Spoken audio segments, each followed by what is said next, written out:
말을 잘하는 사람과 말을 못하는 사람의 특징을 비교해봤습니다. 오늘 순서 처음 가져온 순서여서 좀 저희한테도 쉽지 않은 순서였는데 어떠셨습니까? 네, 어렵습니다.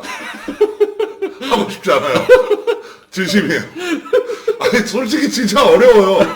근데 말버스님도. 근데 이런 말씀까지는 안 드리려고 그랬는데 네. 여러분의 말하기 고민을 이야기하겠습니다. 저는 여러분의 말벗입니다. 이전부터 궁금했는데 박수는 왜 두 번 치나요? 두 번이 수화로 친구를 의미합니다. 아, 그렇군요. 네. 반갑습니다.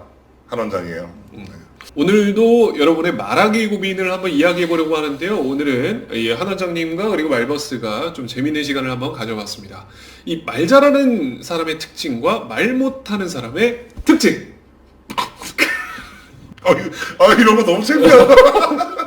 자, 그래서 말 잘하는 사람과 못하는 사람의 특징을 하나씩 이야기를 해볼 텐데요. 제가 먼저 한번 시작을 해보도록 하겠습니다. 말 잘하는 사람의 특징부터 한번 시작을 해볼 텐데 네. 말 잘하는 사람의 특징과 그 반대로 못하는 사람은 어떤 생각을 갖고 있는지 같이 이야기를 좀 나눠보죠.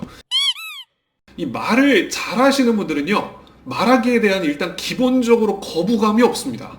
말하기를 하는 데 있어서 절대 두려움도 없고요. 미리부터 겁을 먹지 않고 그냥 이야기를 합니다. 근데 반대로 어떻습니까? 말을 못 하시는 분들은? 지금 저죠. 그러니까 별 생각이 안 나고 무슨 말을 어떻게 해야 될지 고민하고 그냥 옆에 있는 사람 멍하니 쳐다보다가 그냥 집에 가는. 네, 미리부터 말하기에 대해서 겁을 먹게 되는 그런 경우. 이게 가장 기본적인 틀일 수 있겠고요. 또 근데 혹시 겁을 왜 먹을까요? 겁을요? 말을 잘 못한다고 해서 왜 겁을 먹을까? 제 생각에는요, 그냥 반응이에요, 반응. 이게, 별로면 어떡하지?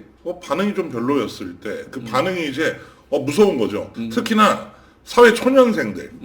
이제 면접도 잘 보고 입사를 했는데, 내가 생각했던 회사의 느낌이 아니야. 그 상사분들한테 계속해서 어떤 압박을 받으면, 말을 자연스럽게 또 못하시는 분들도 계세요.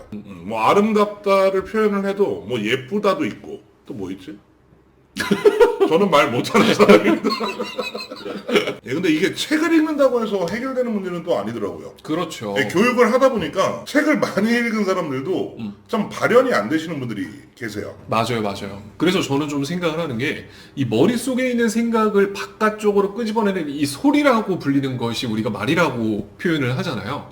이 생각을 조합해서 소리로 꺼낸다. 근데 여기에서 확실히 분리가 돼야 되는 건 생각과 소리가 별개라는 거죠. 별개의 문제일 수 있다는 겁니다. 그러니까 책을 많이 읽으시는 분들은 생각이 많을 수 있어요. 근데 그 생각을 말씀하셨던 것처럼 발현을 해내지 못하는, 소리로 끄집어내는 힘이 없는 그런 문제점을 가지고 계신 분들이 굉장히 많다는 거예요. 그래서 중요한 것은 소리로 끄집어내려고 하는, 말을 해보려고 하는 노력이 필요하다라고 말씀을 드리고 싶어요. 그럼 그 방법은 뭐가 있죠? 이 책으로 읽고 내가 단어로 익힌 것들을 오늘 하루 안에 쓰는 노력이 필요하다는 거죠. 보통 책으로 이 머리에 습득한 내용들을 그냥 고스란히 간직만 하고 있지 이거를 소리로 바깥쪽으로 빼내진 않거든요. 하지만 내가 이런 상황에서는 써도 되겠다라는 상황이 왔을 때, 그럴 때 그 단어를 한번 꼭 써서 이야기를 해보시는 거죠. 그게 중요합니다. 자, 그렇다면 말 못하는 사람들의 특징은 뭐가 있을까요? 타이밍을 보다가 못 들어가시는 분들도 많지 않나요? 그건 진짜 생각이 많아서 그래요. 이게 반응도 생각해야 되지, 사람들이 무슨 이야기 하는지 또 들어야 되지, 막 이러다 보니까 이것저것 너무 선택지가 너무 많은 거죠. 그러니까 쉽사리 들어갈 수가 없는 거예요. 그리고 나서 이야기를 던져놓으면 이미 그 대화 주제는 끝나 있으니까 또 그런 게 반복되면 주눅 드니까 또 말을 못하는 거죠. 그렇죠. 타이밍을 재다 보니까 아무 말도 못하게 되고, 그래서 들어갈 타이밍이 없다라는 핑계만 대면서 결국에는 의기소침하고 계속 그 악순환을 반복한다. 맞는 말인 것 같아요. 근데 한 원장님, 저는 개인적으로 궁금한 게 이 눈치가 빠르다는 게 결과적으로 눈치를 많이 봐야 되는 거 아닌가요? 근데 눈치를 많이 본다는 게 사실 나쁜 건 아니에요. 그러니까 관찰이라는 측면에서 보면 이 사람이 무엇을 하고 있는지 정확하게 캐치하는 것, 이제 그게 바로 관찰력이거든요. 여러분들도 관찰을 좀 많이 해보시면 말을 좀 잘할 수 있는 능력을 배양하지 않을까 싶습니다. 좋아요. 그리고 방금 전에 이야기를 또 하다 보니까 생각이 난 게, 이 말을 못 하시는 분들은 일단 말하기가 좀 늘어지는 게 좀 문제인 것 같아요. 자기가 하고 싶은 말만 하다 보니까 말하기가 좀 늘어지고 지루해지는 경향이 있는 것 같아요. 이게 그 베스트셀러 책 중에 말센스라는 책이 있는데요. 제가 유명한 거기서 책이죠. 굉장히 감명을 많이 받았던 게 뭐였냐면 상대방에게 주도권을 뺏긴 이야기를 듣는 집중력이 약 40초에서 50초밖에 안 된대요. 좀 짧게 내가 할 말이 많아도 이 사람한테 그치 맞지 이런 식으로 반응을 좀 유도하면서 좀 움직여 주시는 것도 괜찮을 것 같아요.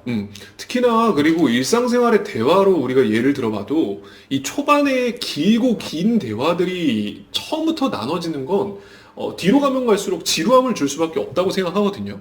처음에는 우리가 오늘 날씨 좋다라는 편안한 이야기를 하는 이유도 그런 것 같아요. 그러니까 짧게 토크가 이어지다가 뒤로 가면 갈수록 말하기가 길어져야 조금 더 말하기에 있어서의 지루함도 덜 수가 있다라는 또 꿀팁도 이야기를 해드리고 싶네요. 그러니까 이게 대화로만 봤을 때 대화에서도 아이스 브레이킹이 필요한데 이 아이스 브레이킹이라는 것이 결국은 아까 우리 말버스님께서 말씀해 주신 짧은 대화들을 계속적으로 이어나가는 거죠. 초반에는. 그래서 5분에서 10분 정도 어차피 뭐 한두 시간 만날 미팅이라면 5분에서 10분 정도는 나를 위해서 좀 시간을 할애하자 라는 말씀을 드리고 싶어요. 네, 말을 잘하는 사람은 기본적으로 이 흐름을, 분위기를 자연스럽게 만들어 가거든요. 그래서 상대에게 초반부터 긴 이야기가 상대에게는 부담이 될 수 있다는 걸 알고 있는 사람들이에요. 그래서 우리가 그러한 센스도 한번 키워보는 게 좋겠다라는 말씀을 드리고 싶습니다. 오늘 영상 어떻게 재밌게 보셨습니까? 오늘 영상 이렇게 깔끔하게 한번 마무리를 해보도록 하겠습니다. 여러분들이 보는 건 약 3, 4분 정도겠지만 저희는 이걸 가지고 50분을 촬영했습니다. 저희도 항상 노력하고 있다는 사실을 기억해 주시고 말을 잘하는 건 노력을 해야 됩니다, 여러분. 여러분 말버스님 오해하지 마세요. 정말 노력합니다. 네, 타고난 사람이 아니에요. 노력합니다. 한원장님 오해하지 마세요. 정말 타고나신 분입니다.